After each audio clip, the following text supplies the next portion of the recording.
Sir, जनपद जालौन में अन्ना पशुओं को लेकर किसान बहुत परेशान रहता था, लेकिन इस बार जिला प्रशासन ने ऐसी क्या योजना बनाई है जिससे जिले के किसानों की एक भी शिकायत अन्ना पशुओं को लेकर नहीं आई है। जनपद में अन्ना गोवंश की एक प्रमुख समस्या थी, लेकिन माननीय मुख्यमंत्री जी के आदेश से एक विशेष अभियान चला करके जनपद में अन्ना गोवंशों को संरक्षित कराया गया और अब यह समस्या लगभग नगण्य है। इसके लिए हम लोगों ने सबसे पहले ये किया कि जो जनपद के हॉट स्पॉट हैं, जहां बहुत भारी संख्या में गोवंश बैठे रहते थे, उनका चिन्हांकन कराया गया। तो जनपद जालौन में लगभग 100 हॉट स्पॉट मिले।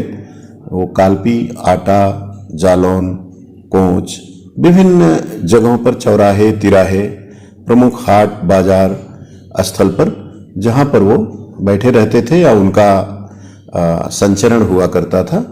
तो चिन्हांकन करने के बाद कैटल कैचर दस्ता गठित करके उनको जो नियरेस्ट गोआश्रय स्थल हैं उनमें उनको संरक्षित कराया गया। फिर चैलेंज था कि जब उनको संरक्षित करा दिया गया तो जो क्षमता है उसके अनुसार उनको व्यवस्थापन हो और उनको खाने पीने की सुविधा हो, कहीं कोई लापरवाही ना हो। तो इसके लिए लोगों को कैपेसिटी बिल्डिंग करके ग्राम प्रधान और पंचायत सेक्रेटरी इनके साथ संवाद करके, बैठक करके, इनको सेंसिटाइज करके, मोटिवेट करके, ताकि ये ऑनरशिप लें कि ये जो ना बोलने वाले जीव हैं ये उनकी जिम्मेदारी है। जब हम उन्हें गौशाला में रख दिए हैं, गोआश्रय स्थल में उनका संरक्षण हो गया है, तो वो हमारी जिम्मेदारी है और अब हमें उन्हें खिलाना, उनकी देखभाल करना, उनकी सुख सुविधा का ध्यान रखना हमारा दायित्व है। इसके लिए शासन 50 रुपए प्रति गोवंश की राशि भी देता है, तो ये राशि भी बहुत अच्छी है उनके संरक्षण के लिए। फिर चैलेंज था कि उनको देख रेख करने के लिए केयर टेकर की तैनाती। तो गोवंशों की संख्या के अनुसार डे नाइट हम लोगों ने केयर टेकर की तैनाती की। केयर टेकर की तैनाती होने के बाद उनके लिए भूसा, हरा चारा, चोकर, दाना, चूनी, इन सब की व्यवस्था उसी में करनी थी और लोगों को सेंसिटाइज करके वो कराया गया। हरा चारा के लिए एक चैलेंज था, तो हम लोगों ने 220 हेक्टेयर जमीन को अतिक्रमण मुक्त करा करके जिला कृषि अधिकारी के माध्यम से और उप जिलाधिकारी के द्वारा उसमें सब में बरसीम और नेपियर घास की बुआई कराई गई। अभी बरसीम का सीजन चल रहा था तो और नेपियर घास भी कुछ में थी, अब हम लोग इसको चेंज करके नेपियर घास की ओर जा रहे हैं, तो ये कराया गया। गोबर की एक बड़ी समस्या थी कि जो उनसे उत्पादित गोबर है तो गोबर गैस प्लांट लगाए गए। लकड़ी बनाने की, गोबर के उपली लकड़ी बनाने की मशीन लगवाई गई, स्वरोजगार महिलाओं को उससे जोड़ा गया और ये देखा गया कि उनमें भी एक उत्साह बना गोवंशों के संरक्षण को लेकर के। साथ ही किया गया कि जो गोआश्रय स्थल हैं, क्योंकि शीत ऋतु में यहाँ पर विगत में काफी गोवंशों के शीत ऋतु में नुकसान होने का खतरा रहता था, उन्हें मृत्यु का वो रहता था। तो इस बार हम लोगों ने पहले से ही, चूंकि स्पष्ट आदेश शासन के थे, माननीय मुख्यमंत्री जी के निरंतर इस पे बल रहता है, तो हम लोगों ने काऊ कोट, तिरपाल और अलाव इस तरह से जिससे उनको नुकसान ना हो, उसको बैरिकेटिंग करके घेरा बना करके लोहे का, कि जिससे वो उसका अलाव का सेवन भी करें और उन गोवंशों को कोई क्षति न पहुंचे, तो ये व्यवस्था कराई गई।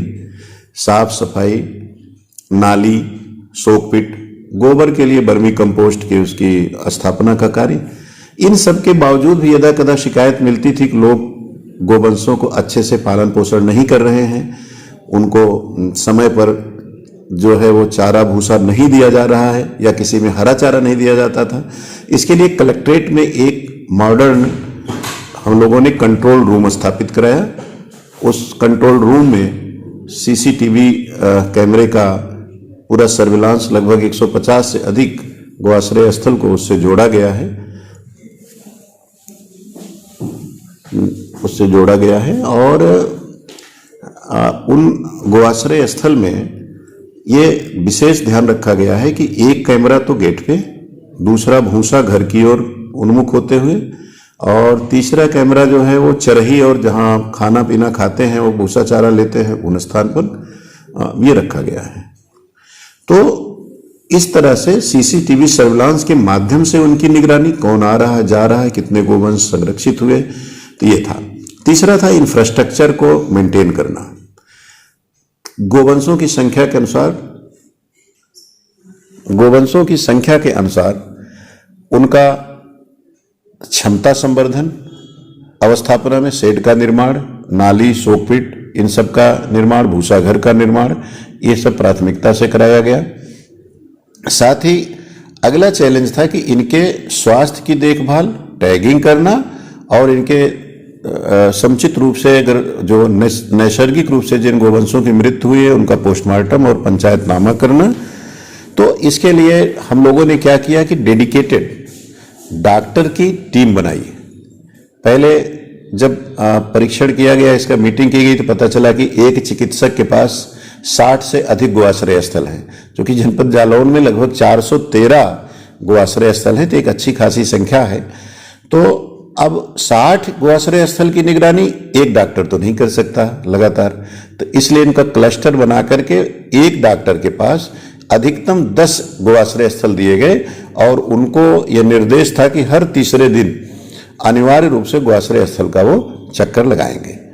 तो जाकर के स्वास्थ्य की उनकी देखरेख करेंगे, टैगिंग की व्यवस्था देखेंगे, फोर्टिफाइड फीड उनको मिल रहा है कि नहीं, इसको देखेंगे। तो इन सबको वो ये किया गया। अब था कि जो व्यवस्था हम लोगों ने बनाई है वो अच्छे से उसका अनुपालन हो रहा है कि नहीं हो रहा है।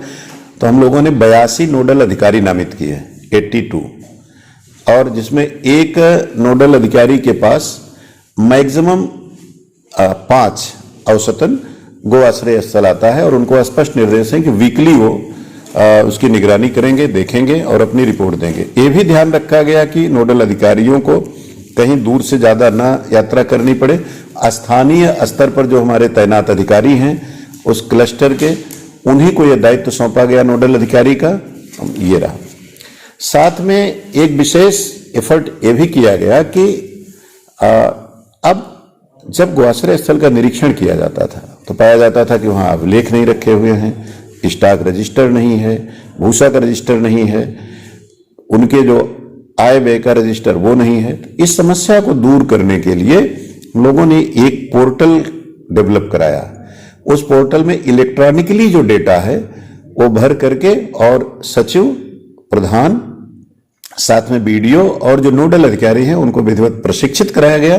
प्रशिक्षित कराने के साथ स्पष्ट निर्देश हुए कि अब आप उसको इलेक्ट्रॉनिकली ही वो डेटा आप उसको मेंटेन करेंगे, ताकि कोई भी अधिकारी, कोई भी निरीक्षण करता दल या व्यक्ति, संस्था जब भी कभी गोआश्रय स्थल का निरीक्षण करे तो वह खोल करके वहां पर आप दिखा सकते हैं और वो रियल टाइम उसको शो करता है। जितना उसमें रहेगा, जो गोवंश टैगिंग पे आएंगे, जो गोवंशों का उनमें स्थानांतरण होगा, जो नए आएंगे, सबका डिटेल उसमें विवरण दर्ज होगा। कितने उसमें मेल, उसके मतलब उसमें गौ हैं और कितने उसमें वो गोवंश में नंदी की प्रवृत्ति में है, तो उसका है। अभी आप सुन रहे थे जिलाधिकारी जालौन राजेश कुमार पांडे जी को।